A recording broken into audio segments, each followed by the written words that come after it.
This is part 2 of the bicycle frame video. In this part, we will be doing the first 4 steps for making our frame master file. The first step will be to insert our bicycle geometry file into a new file. The second step will be to draw our layout sketch of what the frame looks like when viewing the bike from the side. The third step will be making another layout sketch, which is just a detail for the cross section of the head tube. And the last step will be to make a detail for what the dropout plate looks like at the rear of the bike. Before I go over those steps, I want to point out a few items about this master model. First of all, the front triangle is fully represented with the top tube, down tube, head tube, seat tube, and bottom bracket shell. The rear triangle, however, is only represented by the right-hand side, the chainstay, dropout plate, seat stay, and one half of the brake bridge. The left half of the rear triangle will be made outside of the master file. If we look at some other details, we notice that we have 2 mounting bosses here, which will be used for the bottle cage. Later, outside of this master file, threaded holes will be added to these mounting bosses. A few other things to note are that the head tube is a simple revolve, the seat tube is a simple revolve, and the bottom bracket shell is a simple extrusion. One last item to note is that the chainstay and the seat stay are actually aluminum tubes. The dropout plate, along with these little stubs, are actually a forged aluminum part. These little stubs, which are part of the plate, blend perfectly into the chainstay and seat stay, and that's because this was originally made as one boundary and then split off so that the stubs could be combined with the plate. And after that was done, then the stays could be shelled. If we take a look at the top of the bike, we can see that the top tube and the down tube are centered on the front plane. They also make a gradual transition from the head tube down to either the bottom bracket shell or to the seat tube without any radical changes in the side profile. For this reason, I think I can make these 2 tubes as boundaries with a profile at this end, a profile at this end, and just simply an upper guide curve and a lower guide curve without any projected guide curves in the middle.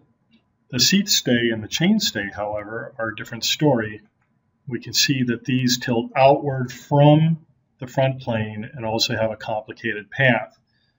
They also are angling upward in this case or angling downward.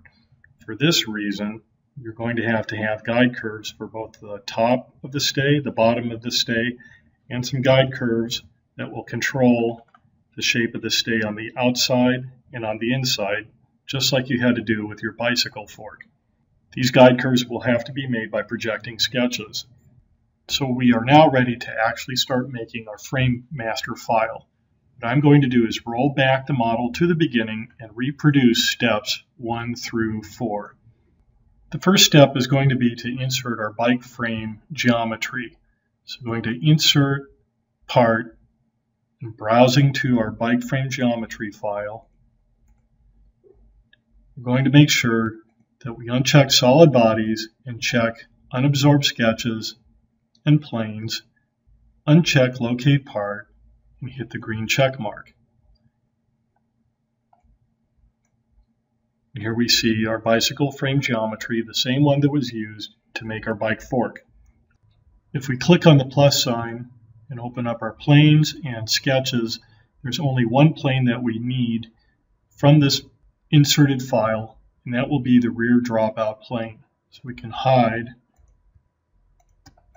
these planes and these planes, leaving just this plane visible. For the sketches, there are only 3 sketches we need: frame layout, the rear dropout layout, and the important tube diameters. So holding down my control key, I will select the chain layout, seat and handlebar layout, and the fork dropout, and hide them. Step 2 is going to be to make the main layout. If we edit that sketch, we see that it's actually pretty complicated with quite a few dimensions. What I'm going to do is roll back the model, start a fresh sketch, and walk through exactly how I built that sketch. So making a sketch on the front plane, first thing that I might want to do, it's only optional, is copy these geometry lines from the inserted sketch so that later on I can hide the purple sketch and never have to refer back to it again. This is completely up to you. But I will go ahead and do that using Convert Entities, copy these lines,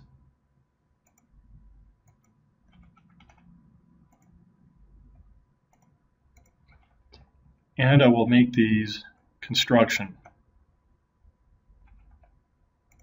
The next set of lines that I will copy are the lines coming from the important tube diameter sketch. This will include the size of the head tube, the size of the seat tube, and the size of the bottom bracket shell. Converting entities, I'll just grab these lines,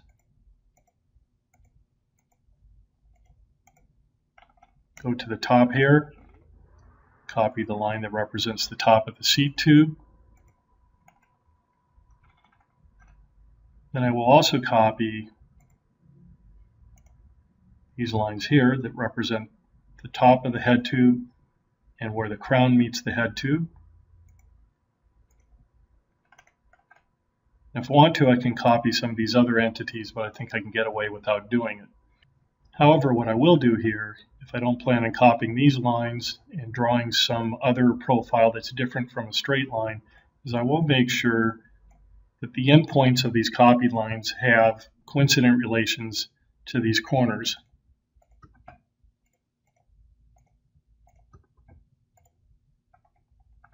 That way those corners will control the top diameter and bottom diameter of my head tube.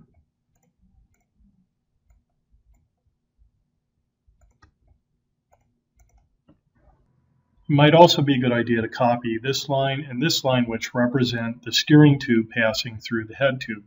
That way when I make my head tube, I'll make sure that there's enough of an opening for the steering tube to go through. So once more, converting entities here and here, and I'll just make these construction lines. I think I've copied enough into the sketch now where I can just hide my purple sketch, which was inserted with the frame geometry. And I should also be able to hide these other sketches for now, leaving me just with this, being ready to draw in the rest of the details for my frame. I'm going to start out with the head tube. You recall that I just had a simple arc on the top and the bottom. You might end up with a spline or some complicated S shape or something, whatever you think is the appropriate tool to use here. So I'll just draw an arc from here to here. You'll notice that I'm drawing this going from the center of the seat tube to the center of the head tube. And another arc for the bottom. So I'm going to purposely make my tubes intersect each other, and then at the end I'll be trimming away the excess. Now you don't have to dimension every aspect of these curves, especially if they are splines, but I think it's very important to actually dimension the endpoints of these curves and dimension them to the frame geometry skeleton. This way, if the frame geometry should change for any reason, those changes will track in this sketch so that these tubes that we're now drawing will move up and down to track those changes in the skeleton. So using this as a baseline to measure off of, I'll dimension from here to here, make that about 27, from here down to here, make that about 8, and of course I can always go back and adjust these from here to here, and from here to here, make that about 5. Now I can add some dimensions to the arcs themselves and start playing around with these dimensions to get something that I like. So I want this curve to be a little flatter. Maybe I'll make this about 5,000. Make that about 5,000. That looks pretty good there, but this looks a little too flat to me, so I'll curve that a little bit more. That's not too bad. So later on I will have a plane tilted through the head tube axis and another one tilted through the seat tube axis, and I will be able to draw a profile here and a profile here for my boundary that will make my top tube. I can also use that same plane to make the profile for the down tube, which will start here. And when we get down here, if we use this plane for the profile for the down tube, it's going to be at an extreme angle with respect to the direction of our boundary. So what we might want to do when we make our down tube is actually have a plane that is more perpendicular to the direction of the skeleton line. So I'm just going to add a line here, make it a midpoint relation to the center, and make that perpendicular to my construction. Now we'll proceed to make the down tube. So again, I'm just using arcs. We'll start here on the skeleton line, go down to this line here, and I'll make another line for the bottom edge of the down tube, going to here. I need to make sure this is high enough to clear the bottom of the head tube. And if I want, I can actually overlap the down tube with the top tube. And once again, I can start adding some dimensions to this.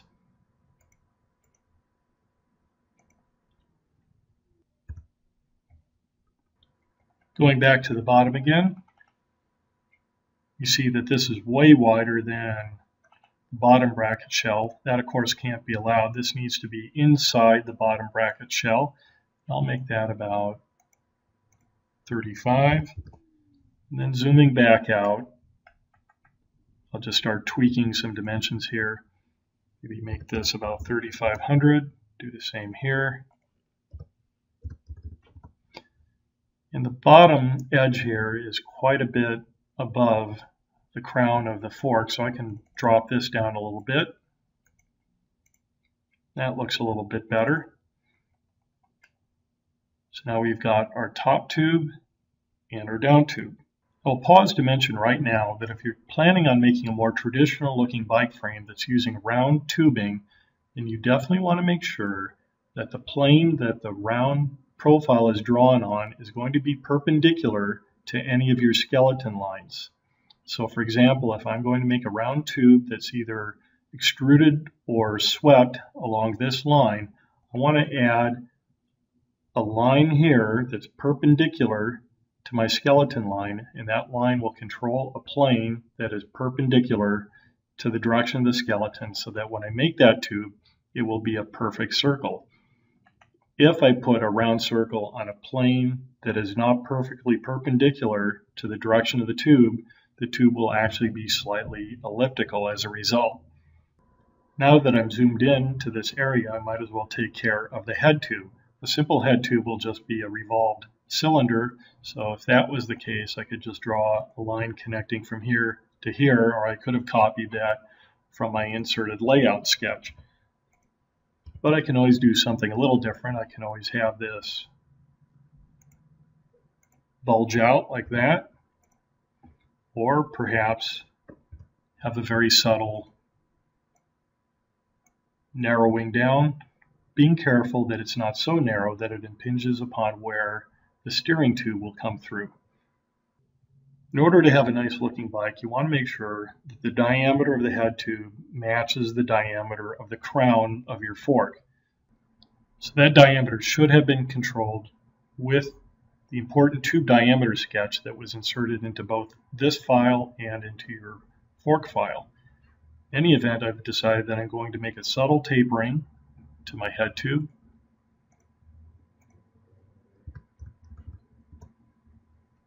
And I'll make a mirror image of this curve using this center axis.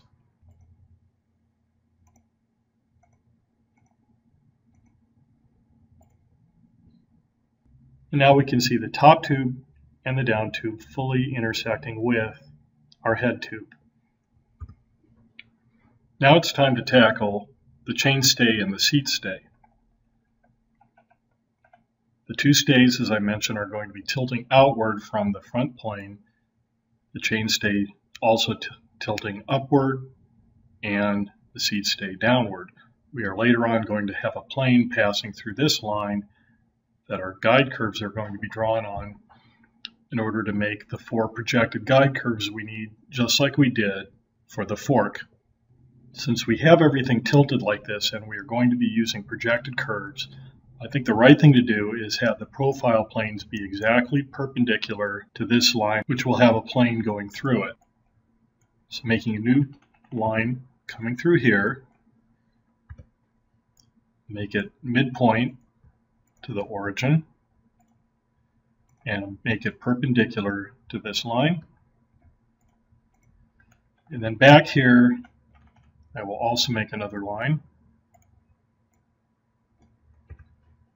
add point at the midpoint, put this point onto this line, and I'll make this line perpendicular to this line. This is going to represent where the end of the stay is before it turns into the dropout plate. I'm not quite sure where that's going to be, and I'm going to make a little bit of a guess for now because I'm going to be drawing the dropout plate in a separate sketch. The reason for that is the dropout plate is somewhat complicated, and I already have a complicated layout sketch going on here. So I'm going to just make this dimension about 50 millimeters. And now I can draw in the chain stay, which in my case I want to make a sort of S shape. So using my splines, I'll tweak my handles, give me a nice S shape there, and then I'll draw my other splines.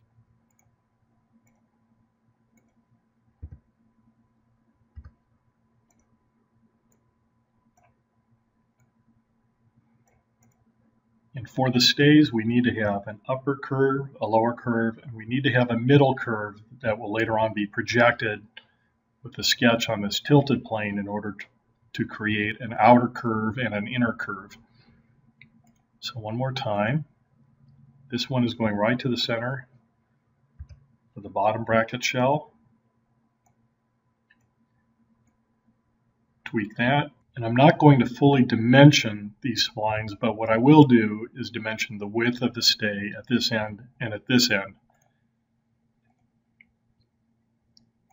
So make this about 17, and I want it to be wider at this end than at this end, so I'll make this about 45. That's too wide. Let's make that about 30. Let's try a little more. 40 will fit. Now I can start refining the shape of the splines. In fact, I think I want to bring this down and bring this up.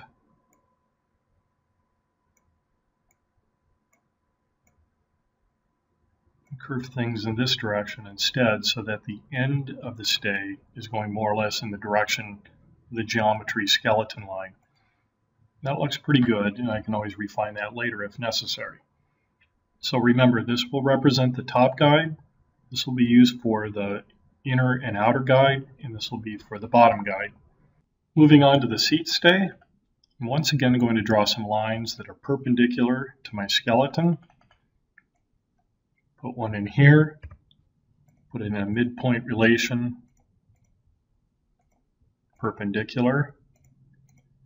Down here near the bottom, again I'm going to make a guess as to where the stay is going to end.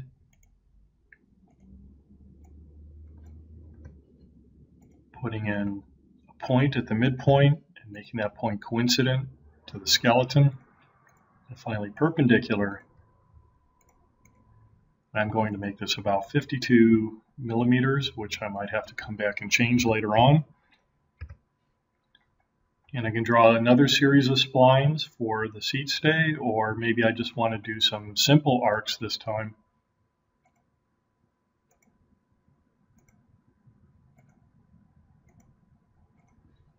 And just like the chainstay, I want to have an arc that's in the middle as well, and that will be used later on to create an inner guide and an outer guide.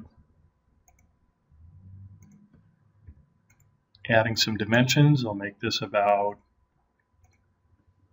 13, and we need this to be narrow enough to fit into the seat tube when it intersects, so we'll make that about 25 is probably pretty good. Now we can just, since these are arcs, I'm going to add some dimensions. Probably a radius of about 3,000 millimeters works, so just a very gentle arc. One good thing about adding dimensions to arcs is it makes it very easy to tweak them later on just by changing a number. And that looks pretty good. The last thing I want to add is a little circle. And I'm going to make it coincident to my middle arc here. This is going to represent the location of the brake bridge that ties the two seat stays together. A good dimension for that is about 15 millimeters. Can always be a little bigger or smaller, just round. And I want to make sure that the tire, which is going to be in this area, does not rub on that. So a good way to locate that is just measure from where the center of the dropout is going to be, which is the intersection of these two lines, to the center of that brake bridge. And about 360 millimeters is a good number that will prevent the bridge from rubbing on a tire, but later on is in a proper position for adding a brake. For our project, however, we won't actually be adding a brake. So zooming out and looking at our handiwork, we've just completed what is probably the most labor-intensive part of this entire project. There is one last thing we have to do, however. You'll recall that we are going to be adding a bottle cage in this area. We need to locate the mounting bosses for that bottle cage and also make sure we locate it in such a way that the bottle cage doesn't run into any of these tubes. So we're going to make a crude representation of the bottle itself just by making a rectangle. And I'll make this rectangle 173 millimeters by 84 millimeters, and this actually represents a bottle and the cage together. I'm going to draw some center lines that represent the location of the screw holes on the bottle cage. These lines are perpendicular to this line, and the spacing on those holes is 64 millimeters. And the holes are going to be about 13 millimeters from the bottom of the cage. Now I'm going to make a coincident relation between these endpoints and the down tube.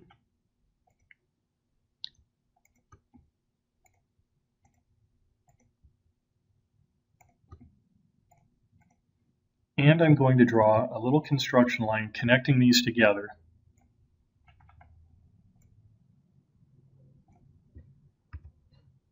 It's hard to see that construction line, but I'm just going to grab it here and make a parallel relation to the bottle. And I'm also going to offset that by 1 millimeter.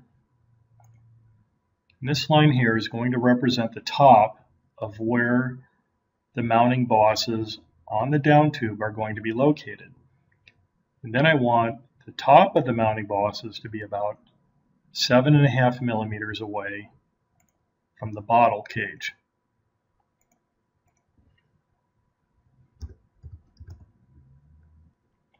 So that represents the bottle in the cage with the mounting bosses.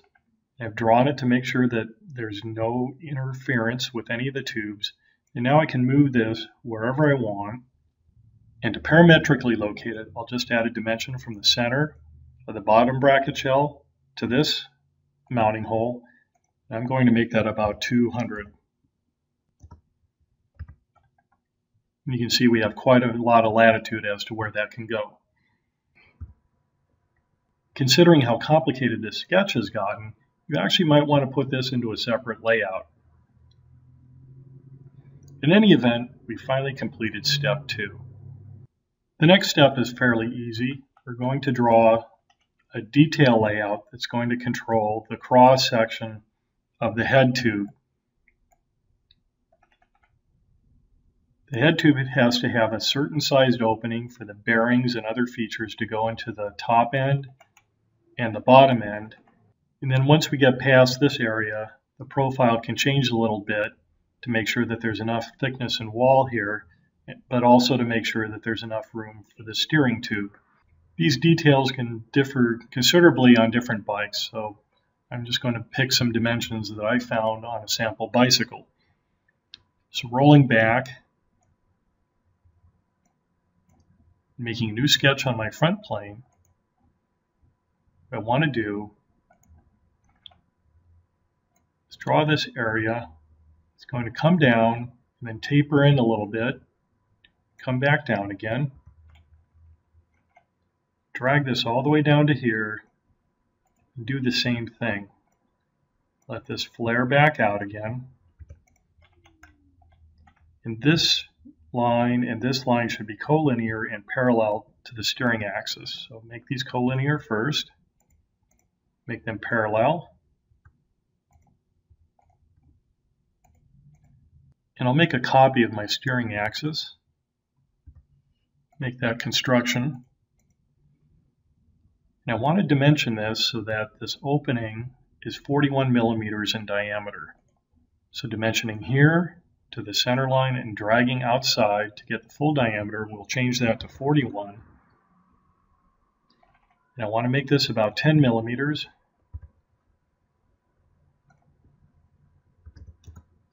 And I can make this a simple 45-degree angle. I can do the same at the bottom. Make this about 10 millimeters. And make this 45 degrees. And then it's a matter of making sure that the tube is not too thin in this area, especially if you have tubing that's bowing inward. So what I'll do is draw a center line or construction line that is tangent to this arc here and parallel to my steering axis. Then I can measure from that line to this line here, and I will make the thickness of the tube about 2 millimeters.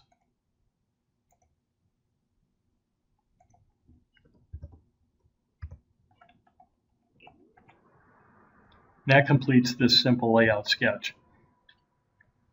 You might want to go back and make sure that where this inside line is not going to be impinging on the steering tube.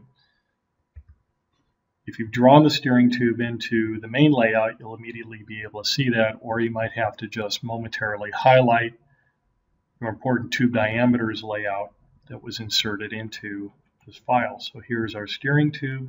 We see we've got plenty of clearance to this inside wall.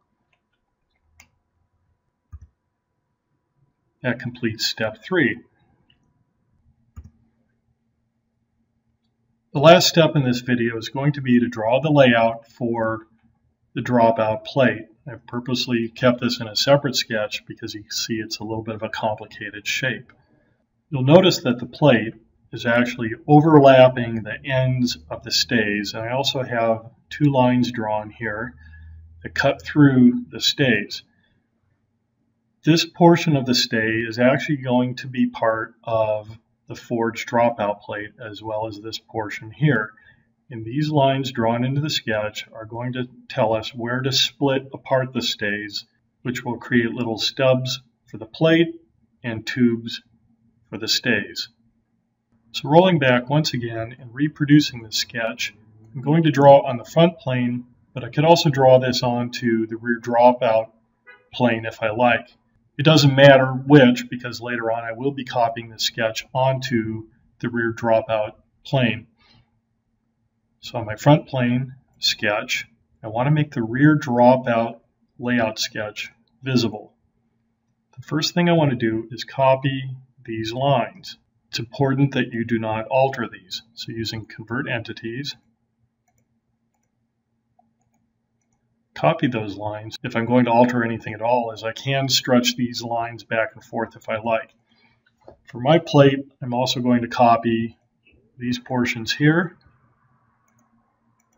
but the shape of your plate can be whatever you want, as long as you have enough material surrounding the slot.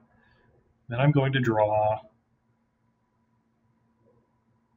my plate purposely overlapping to stay here and here. I'll make these parallel.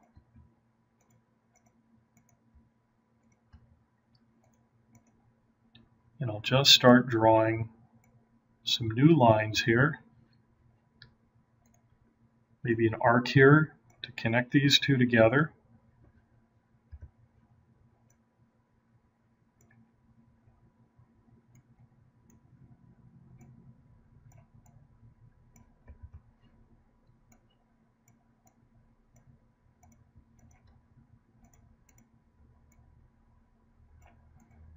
And this overlap amount can be whatever you want, but I would make it at least 5 millimeters, 5 to 10 millimeters.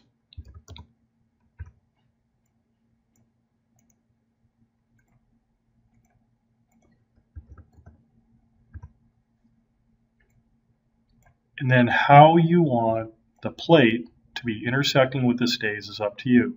The plate could potentially come outside of the stays, be wide of it like that, or it could kind of intersect inward like that, which might give a nicer looking blend when you put these together.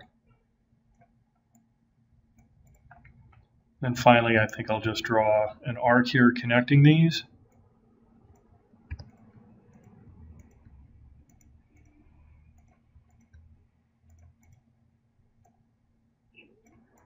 And the shape is really up to you, and the size is up to you as well. If I decided that I wanted a bigger dropout plate, then I would want to go back into my frame layout sketch, maybe pull these lines back a little further. If the plate is big enough, I probably want to add some sort of a hole in the middle here to reduce some of the weight.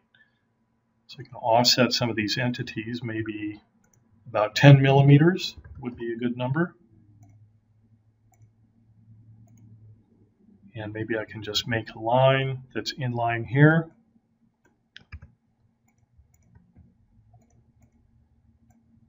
And I can just start finishing this off with trims.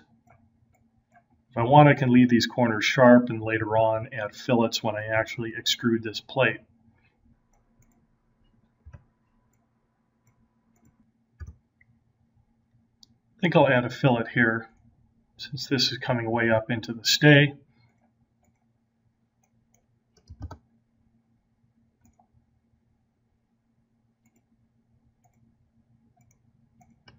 And you get the general idea, and you probably want to add some dimensions here relating these points to either this skeleton geometry or to these lines here, the upper and lower guides. The last thing we want to do then is add these lines that will be used for splitting the stays. So I'll make this one parallel to this line, and this parallel, and I'll make this splitting between 5 and 10 millimeters long.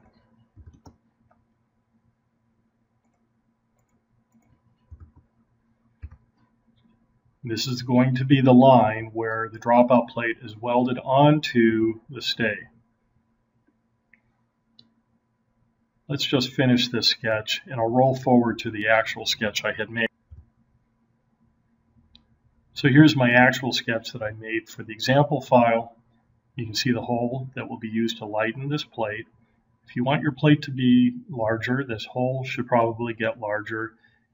And if it's large enough, it'll get to the point where this just looks like a big bridge connecting the two stays together. You do not have to make your plate a shape like this. The plate can be much larger if you want. You do not have to follow these curves if you want. You can come down lower if you want, so you can use your imagination on this. If you make the plate smaller, let's say it ends here and here, then it's probably unnecessary to have this hole in the middle. And of course, the stay will come in closer here and closer here. That takes us through steps 1 through 4 on our bicycle frame master file.